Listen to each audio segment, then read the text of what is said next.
Hello students and welcome to lecture 7 of Computer Science paper 2, that is Programming Technique and Introduction to C. In previous lecture we have seen algorithm and advantages of algorithm and disadvantages of algorithm. In this lecture we have to see complexity of algorithm, flowcharts and advantages of flowchart and disadvantages of flowchart. So let's start with the first topic. Our first topic is second topic is flowchart, and third topic is advantages and disadvantages of flowchart. So let's start with the first topic, that is complexity of algorithm. So complexity of algorithm, what is complexity of algorithm? The complexity of an algorithm can be divided into two types. वैसे हमें पता है कि algorithm क्या है. It is in step wise presentation of a program. एक logic लगाते हैं हम स्टेप बाय स्टेप प्रॉब्लम का सॉल्यूशन निकालने के लिए, हम उसको बोलते हैं algorithm in simple language. So complexity का मतलब है कि कितना डिफिकल्ट होगा किसी प्रॉब्लम का सॉल्यूशन निकालने के लिए. तो हम उसे दो टाइप से मेजर कर सकते हैं. Complexity of algorithm can be divided into two types. First is space complexity and second is time complexity. So first let's see what is space complexity. Space complexity is defined as the process of defining a formula for prediction of how much memory space is required for the successful execution of the program. तो यहाँ पर सबसे पहले हमें देखना होगा space complexity. Space complexity से मतलब होता है कि मेमोरी, कितनी मेमोरी यूज़ करने वाला है ये प्रोग्राम. जब हम इसे कंप्यूटर के अंदर फीड करेंगे और जब हम सॉल्यूशन निकालेंगे कंप्यूटर में डालेंगे तो ये कितनी मेमोरी यूज़ करेगा, उसका प्रिडिक्शन. तो space complexity is defined as the process of defining a formula for prediction. ये हम प्रिडिक्ट करेंगे कि कितनी मेमोरी इसके लिए लगेगी. How much memory is needed required to successful execution of the algorithm. The memory space is generally considered as the primary memory. Primary memory, जब हम कोई भी प्रोग्राम एग्जीक्यूट करते हैं तो वो कहाँ पर लोड होता है, प्राइमरी मेमोरी में. इसीलिए ये जो मेमोरी स्पेस होगा ये कहाँ पर कंसिडर किया जाएगा, प्राइमरी मेमोरी में. फॉर एग्जाम्पल, अब जब यहाँ पर हम प्रिडिक्शन करने की बात कर रहे हैं कि हम स्पेस कॉम्प्लेक्सिटी को प्रिडिक्ट करेंगे विथ फॉर्मूला, तो यहाँ पर क्या होता है, कोई भी प्रोग्राम जब हम डिज़ाइन करते हैं तो हम सबसे पहले उसमें डेटा को जो वेरिएबल्स हम यूज़ कर रहे हैं उसके डेटा टाइप हम डिक्लेयर करते हैं. डेटा टाइप डिक्लेयर करने का मतलब क्या होता है, स्पेस डिसाइड कर रहे हैं कि उसको मेमोरी में कितना स्पेस लगेगा. So in C language an integer data type requires only 2 bytes while in Java it requires 4 bytes. तो ये एग्जाम्पल है कि अगर आप C लैंग्वेज में कोई प्रोग्राम कर रहे हो और अगर आपने वहाँ पर इंटीजर डेटा टाइप डिक्लेयर किया है तो उसको मेमोरी में स्पेस लगेगी 2 बाइट्स की.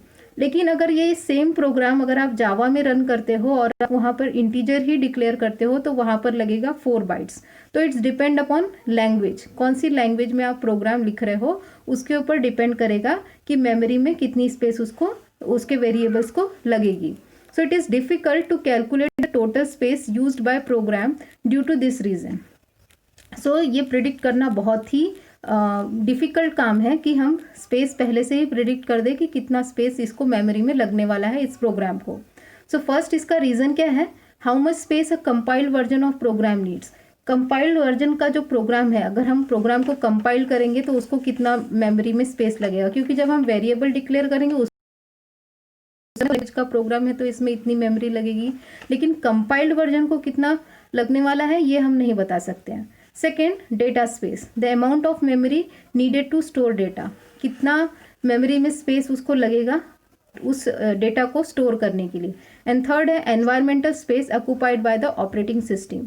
और तीसरा जो रीज़न है वो है ऑपरेटिंग सिस्टम, क्योंकि हर इसकी ऑपरेटिंग सिस्टम अलग अलग होती है तो उसके ऊपर भी एनवायरमेंटल स्पेस भी डिपेंड करेगा. तो इसीलिए it is very difficult to calculate the total space used by the program. After that let's see what is time complexity. So time complexity is the total time taken by an algorithm to solve an problem. यहाँ पर time complexity का मतलब है कि आपने जो algorithm लिखा है या रिटर्न किया है या डिज़ाइन किया है एक प्रॉब्लम का सॉल्यूशन निकालने के लिए, उसको कितनी ज़्यादा टाइम लगेगा रिजल्ट निकालने के लिए, आंसर निकालने के लिए. So it is difficult to calculate exactly the amount of total time taken by the program. तो ये भी बहुत डिफ़िकल्ट काम है कि आप टोटल टाइम जो है उसका देख लें, क्योंकि क्या होता है सभी लोगों के जो दिमाग होते हैं वो अलग अलग होते हैं. तो वो अपने हिसाब से, किसी ने 2 ही स्टेप में आंसर लिखा हुआ, किसी ने 3 स्टेप में लिखा हुआ, किसी ने 4 स्टेप में लिखा है. तो टाइम कॉम्प्लेक्सिटी भी हम एग्जैक्टली कैलकुलेट नहीं कर सकते हैं कि कितना टाइम लगने वाला है इस एल्गोरिदम का आंसर निकालने के लिए, क्योंकि हमने पेपर पे लिखा है. तो पेपर पे तो टाइम हम कैलकुलेट नहीं कर सकते. ये कब टाइम कैलकुलेट होगा, जब हम मशीन कंप्यूटर में डालेंगे तब.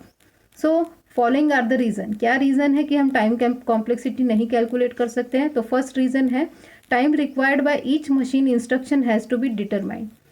हर इंस्ट्रक्शन के लिए कितना टाइम लग रहा है. सपोज करो कि हमसे कंप्यूटर इनपुट मांग रहा है और हम उसको इनपुट नहीं दे रहे हैं. तो इनपुट नहीं दे रहे हैं मतलब क्या होगा, ज़्यादा टाइम लगेगा. So time required by each machine instruction has to be determined. हमें वो पता करना पड़ेगा कि कितना, हर इंस्ट्रक्शन के लिए कितना टाइम लगने वाला है.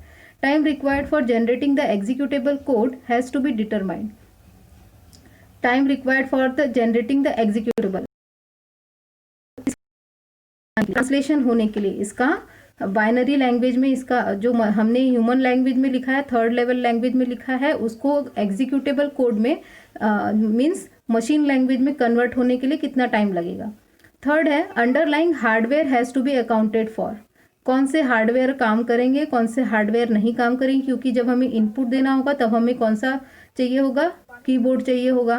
तो कीबोर्ड वर्क कर रहा है या नहीं कर रहा है, माउस वर्क कर रहा है या नहीं कर रहा है. तो underlying hardware has to be accounted for. तो वो कौन से हार्डवेयर है वो भी हमें चेक करना पड़ेगा कि वो अवेलेबल है या नहीं है. फोर्थ है type of operating system use make a difference. कौन सी ऑपरेटिंग सिस्टम आप यूज़ कर रहे हो उस पर भी डिपेंड करता है. और कई बार ऑपरेटिंग सिस्टम भी स्लो हो जाती है बहुत सारा डेटा रखने की वजह से या करप्ट हो जाने की वजह से. So type of operating system use make a difference. बहुत ज़्यादा डिफरेंस यहाँ पर हो जाता है. एंड फिफ्थ है नंबर ऑफ कंपेरिजन्स डिफर. अब ये जो टाइम कॉम्प्लेक्सिटी है यहाँ पर क्या मैंने अभी बताया था कि हर पर्सन का दिमाग अलग अलग है. कि कोई एक ही प्रॉब्लम का सॉल्यूशन कोई 2 लाइन में लिखेगा, तो कोई 3 लाइन में लिखेगा, कोई 4 लाइन में लिखेगा. तो कितने कंपैरिजन वहाँ पर करने पड़ रहे हैं उस हिसाब से उस प्रॉब्लम का सॉल्यूशन, उसका टाइम जो है वो डिपेंड करता है. After that let's see what is flow chart. A flow chart is a diagrammatic representing that illustrate the sequence of operation to be performed to arrive at the solution of a problem.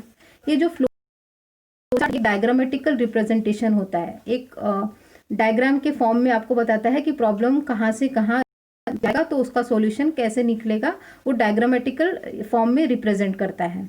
और algorithm जो है, flow chart जो है वो हम algorithm को देखकर ही design करते हैं.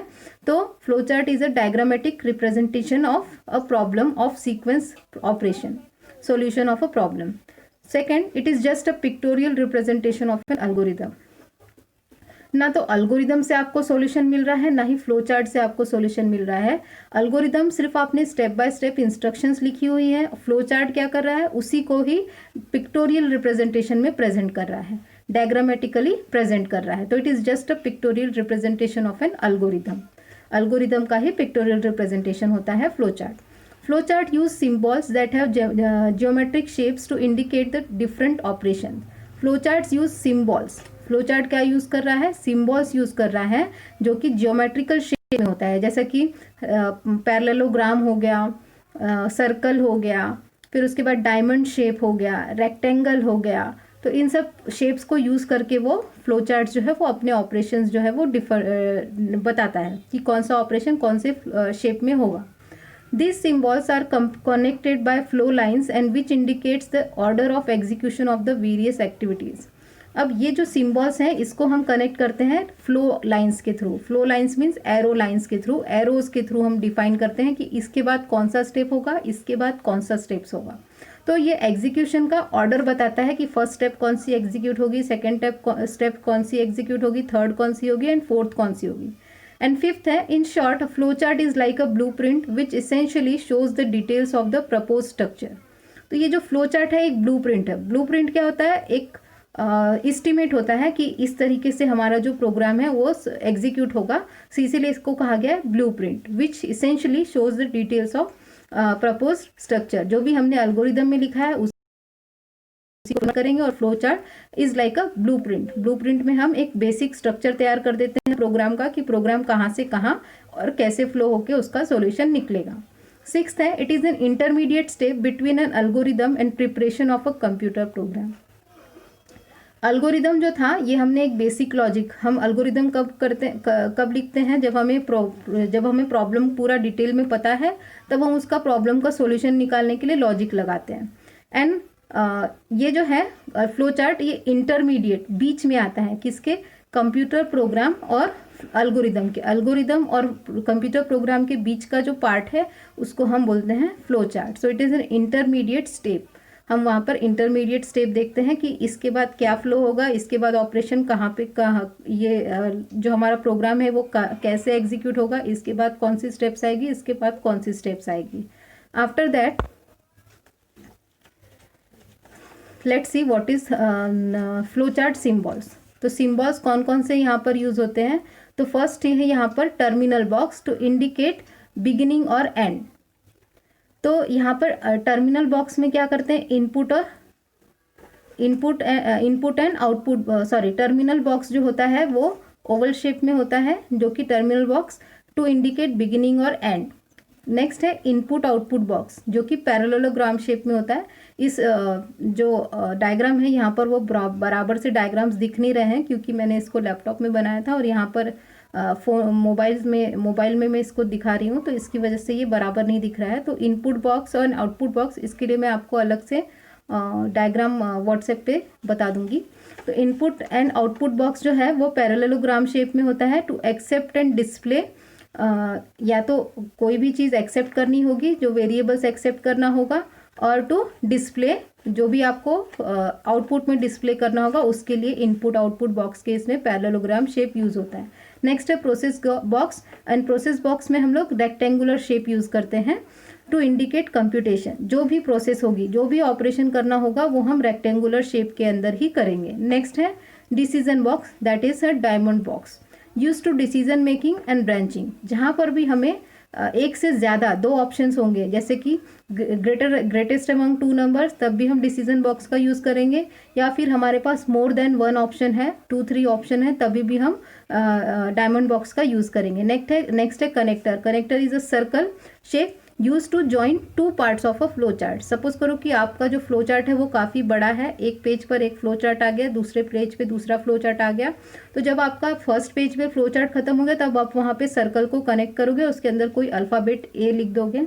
एंड नेक्स्ट जब आप सेकेंड पेज पर वही फ्लो चार्ट कंटिन्यू करोगे, तब आप वहाँ पर भी सर्कल ड्रॉ करोगे और उसमें भी ए लिखोगे, और उसके बाद आपका फ्लो चार्ट जो है वो कंटिन्यू होगा। तो सर्कल शेप किस लिए यूज़ करते हैं, फॉर कनेक्टर। एंड लास्ट है arrow, use to indicate the flow of logic. किस तरफ आपका एग्जीक्यूशन जो है प्रोग्राम का वो जा रहा है, उसके लिए हम लोग एरोज का यूज करते हैं। After that advantages of flow charts. तो फर्स्ट है यहाँ पर उसका communication. Advantages of flow charts में फर्स्ट जो पॉइंट है वो है communication. Flow charts are better way of communicating the logic of system to all concern और इन्वॉल्व। आपको अगर आपको एल्गोरिदम नहीं समझ में आया है, तो आप फ्लो चार्ट को देखकर भी इजीली उसको समझ सकते हो। तो इट इज़ इजीली कम्युनिकेट, बहुत इजीली आप इससे कम्युनिकेट कर सकते हो। तो flow charts are better way of communicating the logic of system to all concerned और इन्वॉल्व। जो भी कंसर्न्ड है या फिर जो इन्वॉल्व है या जिनको नहीं भी पता है, वो भी फ्लो चार्ट को देखकर उससे कम्युनिकेट कर सकते हैं। सेकेंड है effective analysis. With the help of flowchart, problem can be analyzed in more effective way, therefore reducing cost and wastage of time. अब यहाँ पर मैंने अभी बोला कि अगर आपको एल्गोरिदम नहीं समझ में आया है या आपको प्रोग्रामिंग का कोई भी नॉलेज नहीं है, तब भी आप इजीली इफेक्टिव एनालाइज उसको कर सकते हो with the help of flow chart. Effective way through the flow chart and reducing cost. वहाँ पर आपका कॉस्ट रिड्यूस हो जा रहा है और वेस्टेज ऑफ टाइम भी, क्योंकि एल्गोरिदम जो है उसको समझाने के लिए आपको पूरा स्टेप वाइज उसको समझाना पड़ेगा कि इस स्टेप में क्या होगा, इस स्टेप में क्या होगा। लेकिन फ्लो चार्ट जब आप देखोगे तो आपको इजीली समझ में आ जाएगा कि यहाँ पे क्या हो रहा है। थर्ड जो स्टेप है वो है प्रॉपर डॉक्यूमेंटेशन। यहाँ पर आपको उसका प्रॉपर डॉक्यूमेंटेशन करना होगा। Program flow chart serve as a good program documentation which is needed for various purpose making things more efficient. जैसे कि अल्गोरिदम का भी डॉक्यूमेंटेशन होता है। किसी भी प्रोग्राम को जब हम सॉल्यूशन निकाल रहे हैं तो हम उसका क्या करते हैं, डॉक्यूमेंटेशन करते हैं। डॉक्यूमेंटेशन किस लिए करते हैं, फ्यूचर यूज़ के लिए, या फिर डिफरेंट किसी और को दिखाना है, या फिर हमारे पीछे जो आएगा उसको दिखाना है। मतलब एक मैनेजर है, वो चला गया तो उसके बाद अगर फ्लो चार्ट है तो वो इजीली उसको समझ सकता है। तो प्रॉपर डॉक्यूमेंटेशन के लिए भी हम फ्लो चार्ट का यूज़ कर सकते हैं।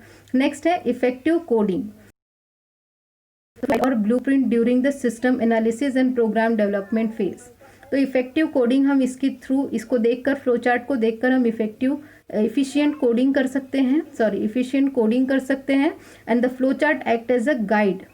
फ्लो चार्ट कैसे करता है, एज अ गाइड और blueprint of the system analysis and program development phase. Fifth है proper debugging. The flow chart helps in debugging process. Suppose करो कि आपका आंसर जो है, इसको देख के आपने प्रोग्राम डिज़ाइन किया लेकिन आपका आंसर बराबर नहीं आ रहा है, तो आप इसको फ्लो चार्ट को देख के इजीली डिबग कर सकते हो। इजीली एरर जो है वो फाइंड आउट कर सकते हो कि कहाँ पर फ्लो गड़बड़ हो रहा है या फिर कहाँ पर स्टेप रॉन्ग हो रही है। नेक्स्ट है इफिशियंट प्रोग्राम मेंटेनेंस। आप प्रोग्राम को इफिशिएंटली मेंटेनेंस कर सकते हो। The maintenance of operating system program becomes easy with the help of the flow chart. It helps the programmer to put efforts more efficiently on that part.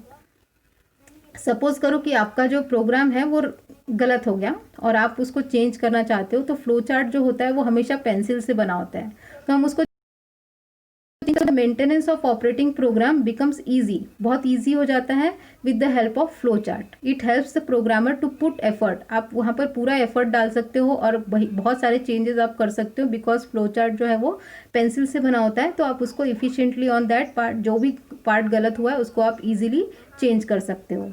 After that disadvantages of flow chart.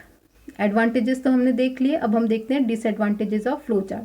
So complex logic, बहुत ज़्यादा complex logic होता है। Sometimes the program logic is quite complicated. In that cash flow chart becomes complex and clumsy. क्योंकि हम यहाँ पर diagrams का use कर रहे हैं, जो डायग्रामेटिकल शेप्स हैं उनका यूज़ कर रहे हैं, तो कई बार क्या होता है कि प्रोग्राम काफ़ी कॉम्प्लेक्स हो जाता है, बहुत ज़्यादा कॉम्प्लिकेटेड हो जाता है। तो उस टाइम हमें फ्लो चार्ट में उस चीज़ को बताना बहुत डिफ़िकल्ट हो जाता है, और हमारा जो फ्लो चार्ट होता है वो बहुत ज़्यादा क्लमजी बन जाता है, कॉम्प्लेक्स एंड क्लमजी बन जाता है। So this will become a pain for the user, resulting in a waste of time and money trying to correct the problem. तो जब ये जो कॉम्प्लेक्सिटी आ गई है, ये जो क्लमजी हो गया है हमारा फ्लो चार्ट, उस समय जो प्रोग्रामर है उसको बहुत ज़्यादा पेन होता है कि उसका पैसा भी वेस्ट हुआ और टाइम भी वेस्ट हुआ to correct the problem. Second है अल्टरेशन एंड द मॉडिफिकेशन। आप इसको इजीली अल्टरेशन और मॉडिफिकेशन नहीं कर सकते हो। If alteration are required, the flow chart में रिक्वायर्स रीड्रॉइंग कंप्लीटली। आपको इसको फिर से रीड्रॉ करना पड़ेगा। मैंने अभी बोला कि आप पेंसिल से तो ड्रॉ करते हो, लेकिन अगर आपने एक भी स्टेप वहाँ पे चेंज किया तो आपको सभी स्टेप्स को चेंज करना पड़ेगा, एक के नीचे एक। आपने क्योंकि पहले ही एक फ्लो चार्ट बना लिया है तो इट इज़ वेरी डिफिकल्ट, क्योंकि आपको फिर से रीड्रॉ करना पड़ेगा, and this will usually waste valuable time. और ये जो आप रीड्रॉइंग जब करोगे तो यहाँ पर आपका टाइम जो है वो बहुत ज़्यादा वेस्ट होगा। तो डिसएडवांटेजेस क्या है, अल्टरेशन एंड मॉडिफिकेशन। अल्टरेशन का मतलब है अगर आप उसमें कोई चेंज करना चाहते हो या फिर आप कोई मॉडिफिकेशन करना चाहते हो तो it is very difficult. Third है reproduction. As the flow chart symbols cannot be typed problem, क्योंकि आप इसको टाइप नहीं कर सकते हो, कंप्यूटर में आप इसको टाइप नहीं कर सकते हो, इसलिए ये बहुत ज़्यादा डिफ़िकल्ट हो जाता है कि आप इसको वापस से रिप्रोड्यूस कर सके, क्योंकि ये पेन और पेपर पे ही होता है। So as the flow chart symbols can not be type, reproduction of flow chart becomes a problem. So इसमें बहुत ज़्यादा टाइम वेस्ट होता है, इसलिए फ्लो चार्ट का रिप्रोडक्शन नहीं हो सकता है। नेक्स्ट, सो यहाँ पर आपका सेकेंड यूनिट जो है वो ख़त्म हो गया है। यहाँ पर हमने सेकेंड यूनिट में हमने क्या क्या देखा, problem analysis, conceptual development process analysis, conceptual development PDLC देखा, डेवलपमेंट टूल्स देखे, अल्गोरिदम्स के advantages and disadvantages, complexity of algorithm, flow chart क्या होता है, उसके जो शेप्स हैं वो कौन से हैं, and then advantages and disadvantages of flow chart, ये सभी देखा हमने इस यूनिट में। तो हमारा सेकेंड यूनिट जो है वो यहाँ पर होता है ख़त्म। नेक्स्ट जो क्लास होगा उसमें हम स्टार्ट करेंगे third unit, that is introduction to C. यहाँ से जो है थर्ड सी शुरू हो जाएगा, इंट्रोडक्शन टू सी शुरू हो जाएगा, जहाँ से हम सी लैंग्वेज के बारे में, उसके बेसिक एलिमेंट्स क्या है, सी लैंग्वेज कैसे आई, ये सब कुछ हम देखेंगे नेक्स्ट यूनिट में, थर्ड यूनिट में। So thank you.